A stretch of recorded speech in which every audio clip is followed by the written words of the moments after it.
Hello everyone. In this particular video, we are going to learn about pin diagram of 8085 microprocessor. So in the previous video, we have learned about architecture stuff of 8085 microprocessor. So now we are moving forward with the pin diagram of this particular microprocessor. So let's begin with it.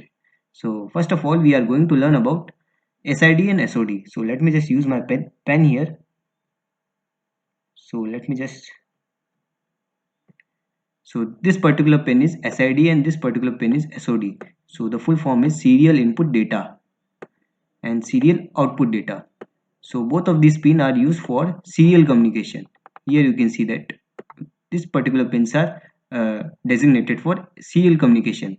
So let me just explain you what basically serial communication means.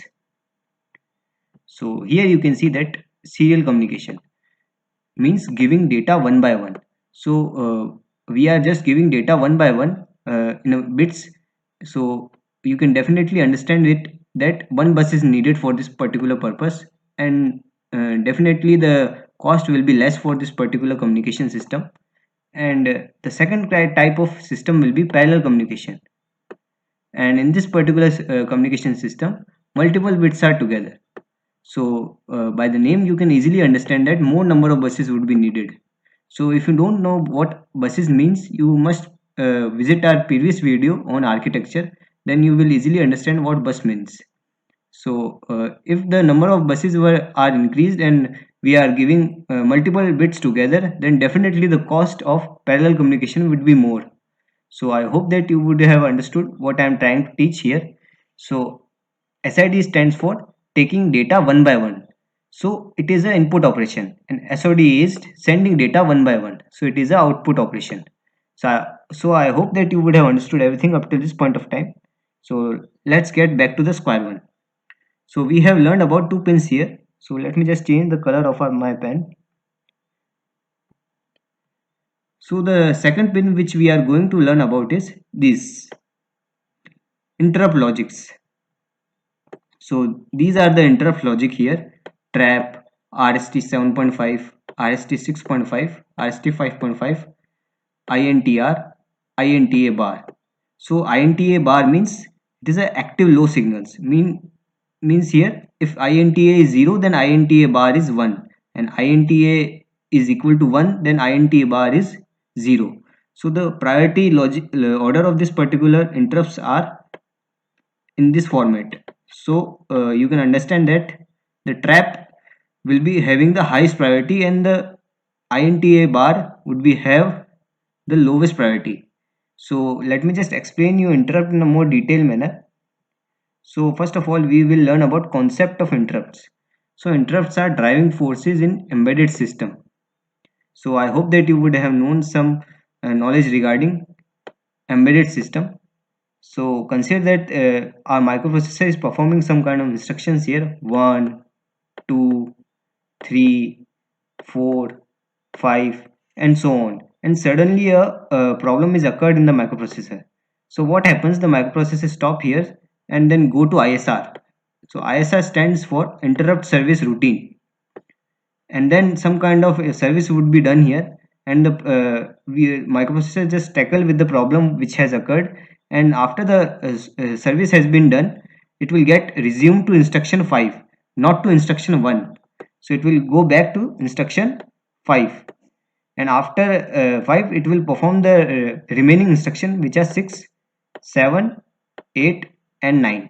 So now you can easily understand that an interrupt is a condition that makes a processor to execute a ISR. So ISR is an interrupt service routine, and interrupt is basically some kind of problem is occurred in microprocessor and then some kind of service is needed. So for that purpose interrupts are used. So I hope that you would have understood about concept of interrupt here. So let's get back to the square one. So these are different types of interrupts here which are present in 8085 microprocessor. So we will learn about interrupts in a more detailed manner in another video. So we are just learning about pin diagram, so this much knowledge would be enough here. So now let's move on. So let me just use my different pen here. So let me just take blue pen. So now we are going to learn about address bus. So I hope that you have visited our previous video. So if you didn't watch the previous video, I will highly recommend you. I'm again saying it because it's very important. Otherwise, you will not get what I'm trying to teach you here.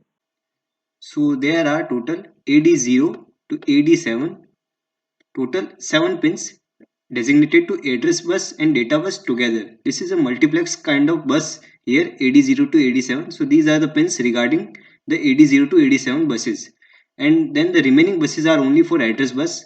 So here you can see that A15 to A8, these particular pins are only designated for address bus. So here you can see that they are unidirectional pins.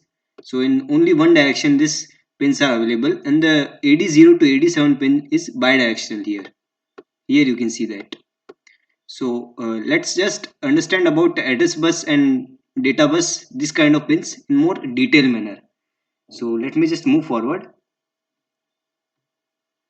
So here you can see that total bus pins are A15 to A8, and they are further bifurcated into two parts, A15 to A8 and A7 to A0, and this particular pins are multiplex. So here you can see that D7 to D0. So this is a multiplex bus here.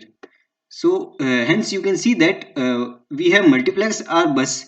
So basically what happened, the number of pins which were required will be less. So consider that if we have not done multiplex here, then what will happen, there will be more number of pins. So here you can directly understand that we have reduced the number of pins, and if we will reduce the number of pins, then what happens, the size of the microprocessor will reduce and the cost of the microprocessor will also reduce.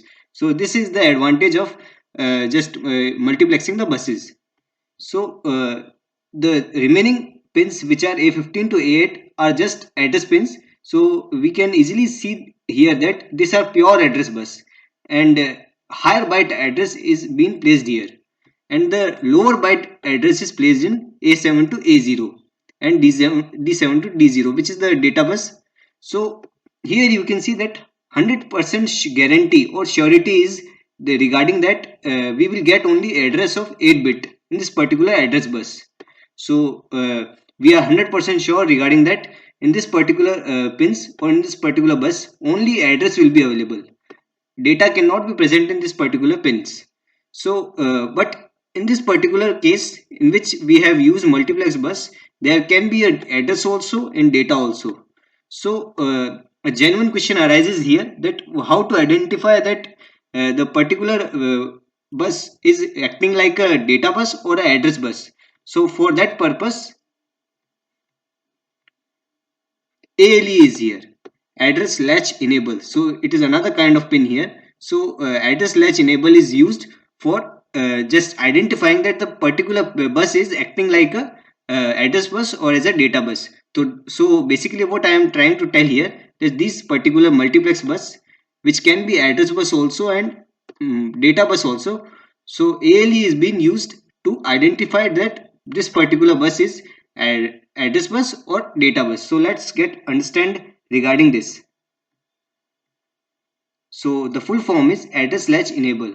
So this particular signal is active high, so it can be 0 or it can be 1. So when ALE is 1, AD0 to AD7 will carry address, and when ALE is 0, AD0 to AD7 will carry data. So now the buses will carry data. So I hope that you would have understood everything up till this point of time, that how the ALE is working here.